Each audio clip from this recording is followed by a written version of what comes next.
Yeah, today we shall be considering our topic. Life is a battlefield. Life is a battlefield. Life is a battlefield. Ephesians chapter 6 from verse 12. The Bible says we wrestle not against flesh and blood, but against principalities and powers. Life is not a playing ground, it is a battlefield. And as early you recognize this fact, you set your destiny right. Anyone who treats life casually will become a casualty. When you treat life casually, you will definitely end as a casualty. The Bible makes us to understand it very clear that from the moment you came to this world, you have been licensed to fight. You have been licensed for battle, be it seen and unseen battle. Job chapter 14 from verse 1. It's a man that is born of a woman is of few days and full of trouble. Is of few days and full of trouble. Troubles are not optionals. Troubles are not trouble must come. But we are guaranteed victory. That is why we prepare in this life, knowing the fact that we are in a battle. Life is a battlefield. It is warfare, not funfair. It is warfare, not funfair. If destiny were sheep, there would have not been opposition. If destiny is cheap, there would have not been any opposition. The battle you face now or you are facing now are evidence that your life matters. The battle you are facing now or you have faced before is an evidence that your life matters. So the first question we answer ourselves this morning or this today: why life is a battle? Why is life a battle? Number one, they are opposing forces. That is why life is a battle, because they are opposing forces. Life involves constant opposition. There is no natural zone. There is no natural zone. That is why here we read from Ephesians chapter 6 from verse 12. It says, we wrestle not against flesh and blood, but against principalities and power. We wrestle not against flesh and blood, but against principalities and power. If there is wrestling, then there is a war. If there is wrestling, that is there is a war. If there is a war, then life is a battlefield. If there is wrestling, that is there is a war. And if there is a war, then life is a battlefield. Number next, purpose attract warfare. I say it again. Purpose attract warfare. That is why life is a battle. Purpose attract warfare. The moment purpose is announced, opposition is activated. The moment purpose is announced, opposition is activated. Jeremiah chapter 1 from verse 5. He said, before I formed thee in the belly, I knew thee, and before that comest forth out of the womb, I sanctified thee and ordained thee a prophet unto the nation.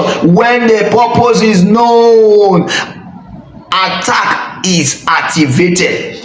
When Jesus Christ was born, three white, they said, the Bible said they were men that came to give him gifts. How did they know? They said they saw the star.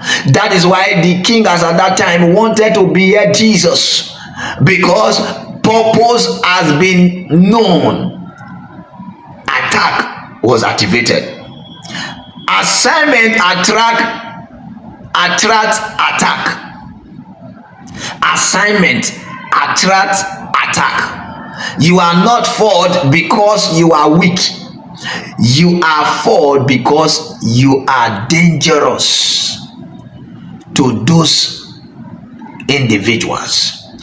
You are dangerous and you are a tool in the hand of the Creator. That is why you are fought. So don't look at your life that you are always fought, because you have something to offer and something to deliver. Number 3, nothing of value is of free. That is why you need to understand that purpose. You need to understand that life is a battle. Nothing of value is free, because even in free time, nothing is free there. Anything that matter most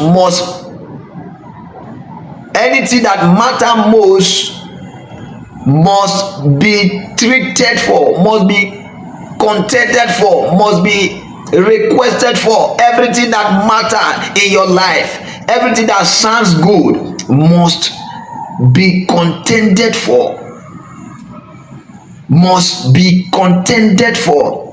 Matthew chapter 11 from verse 12, it says, for the days of John the Baptist till now, and even to tomorrow, the kingdom of heaven suffered violence, only the violent ones take it by force. So you must take your destiny by force. You must take your life by force. That is why you should understand that life is a battle. Life is a battle. Now, because of how life is, you must understand that is a battle. What are the natures of these battles? What are the natures of this battle? Now, number 1, the battles is first an internal one. It is first an internal battle. I want you to understand that before the enemies attack your environment, it targets your mind. Before it will attack your environment, it targets your mind. So it is first an internal battle before it becomes an external one. Proverbs chapter 4 from verse 23. It says, keep the heart with all diligence. Guide the heart. Keep the heart with all diligence, for out of it are issues of life. Proverbs chapter 4 from verse 23. Out of it are issues of life. Out of it are issues of destiny. Out of it are issues of life. Lose the mind and life follows. If you lost your mind, your life has been destroyed. If you lost your mind, your destiny, that is why you see so many people roaming around the street. It's because their mind has been damaged. 2 Corinthians chapter 10 from verse 5, from verse 3 and 5. 2 Corinthians chapter 10 from verse 3 and 5 say, for though we walk in the flesh, we do not war after the flesh. We do not war after the flesh. But if you move to 5 now, I say, casting down imagination and every high thing that exalt itself against the knowledge of God. So therefore, it is first an internal battle before we look at the outward battle. Now 2, the battle is often subtle. It does not come with force. It comes gradually to penetrate into you, then destroy you. Not every war is dramatic. Not all wars are dramatic. Some are slow and draining. They are coming gradually and they are draining you, draining your destiny, draining your life. Let's look at Songs of Solomon chapter 2 from verse 15. Songs of Solomon chapter 2 from verse 15. It says, take us the folks, those little folks that spoils the vine. Those little folks, little folks, small things that spoils the vine. Songs of Solomon chapter 2 from verse 15. Small comparison destroy great future. Sir, small comparison, when you begin to compare yourself among yourself, destroy great future. So let go of those things that hindrance your heart and your mind. Number 3, the battle is a continuous one. Is a continuous one, because the devil and his cohort, they are not ready. They are never ever ready to let go of their prayer or their captive. There are seasons of rest, but never season of carelessness. You may have season of rest, season of relaxation, but not a season of careless living, careless thinking that you are now comfortable.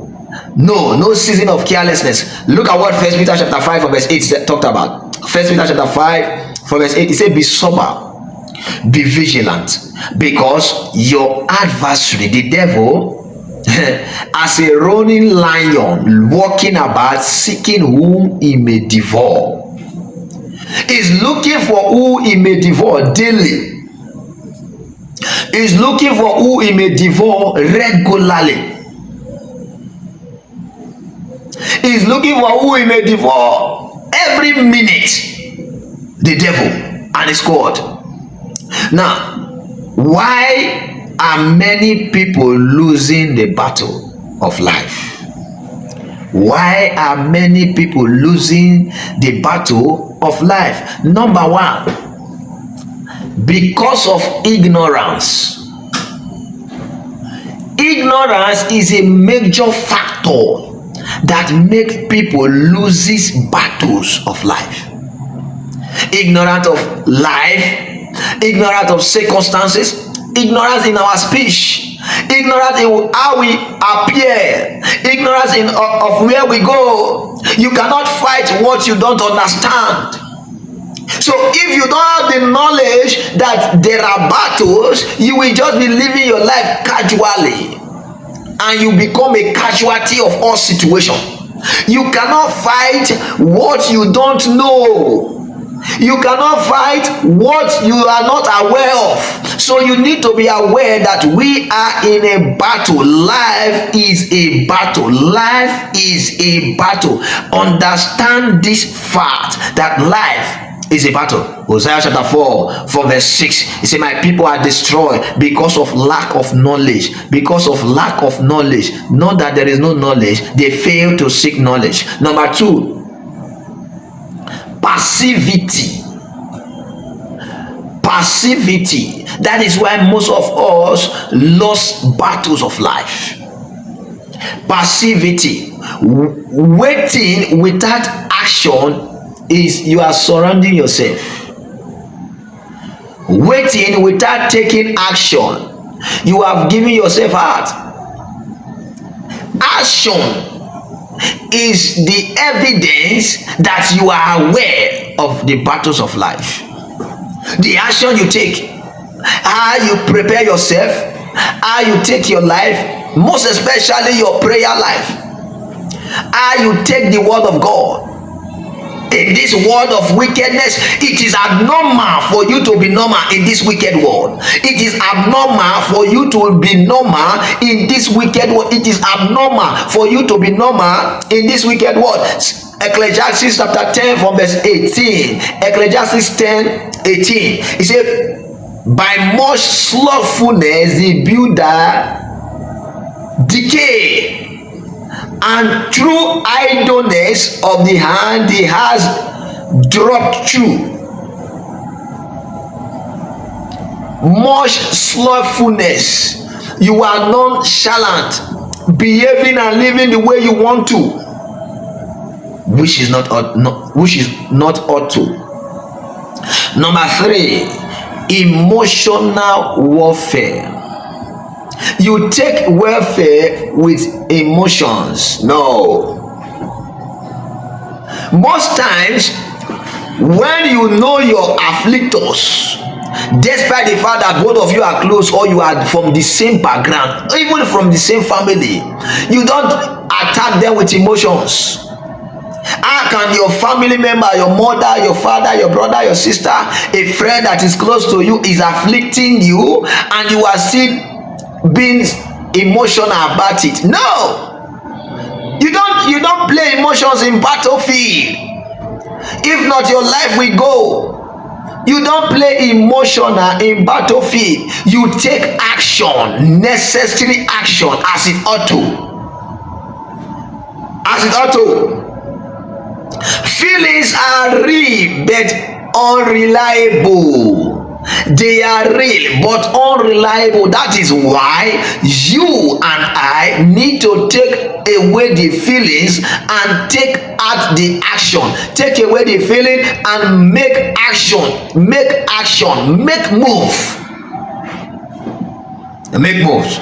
Jeremiah chapter 17 verse 9. He said the heart is deceitful above all things, and desperately wicked. Who can know it? The heart of man is deceitful and desperately wicked. Who can know it? Who can know it? Number 4, fighting the wrong enemy. Fighting the wrong enemy. You don't fight wrongly. Know what you are fighting and know you are fighting. James chapter 4 verse 1. From hence cometh war and fighting among you. Come they not hence, even of your loss, that war in your members. You don't fight a wrong battle and expect to have a victory. No. As we round up this session, how to win this battle of life. How do I win this battle of life? Number 1, adapt a warrior's mindset. Adapt a warrior's mindset. Adapt a warrior's mindset. Victory begins with understanding your position. When you understand that you are in a position of victory, that is when you achieve victory. Romans chapter 8 verse 37. It says, nay, in all these things we are more than conquerors through him that loves us. So know that you are more than a conqueror. You are more than everything. So you are standing on the platform of victory. That is when you begin to win. When you understand and adapt that warrior's mindset that you are always a winner, you become a winner. Number 2, stay alerted and disciplined. Stay alerted and disciplined. Don't live your life anyhow. Now, when you at a point in your life, you observe that this is happening in your life, you stay alerted. You have gone here before and you are afflicted, and you are still going there again, and you will still be afflicted. Stay alerted. Luke chapter 21 from verse 36. Say, watch ye therefore and pray always. Watch ye therefore and pray always, that you may be accounted worthy to escape all these things. Next, build inner strength. Build inner strength. Proverbs chapter 24 from verse 10. If thou faint in the days of adversity, that strength is small. Build inner strength. Build inner strength. Build inner strength. Build inner strength. As you continue to strive for a better life and destiny, your light will shine, your heavens will be open, and God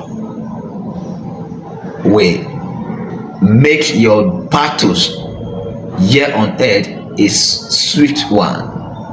You are coming out victorious. As I conclude, life is a battlefield, but you were not created to lose. Life is a battlefield. You and I are not created to lose. We are created to win. You will win. 2 Timothy chapter 2 from verse 3. Say, thou therefore endure hardness as a good soldier of Christ. You are not abandoned in the fight. The Lord is with you. Exodus chapter 15 from verse 3. The Lord is with you. The Lord is with you. The battle will not destroy you. It will define you. It will refine you and position you for victory. God bless you.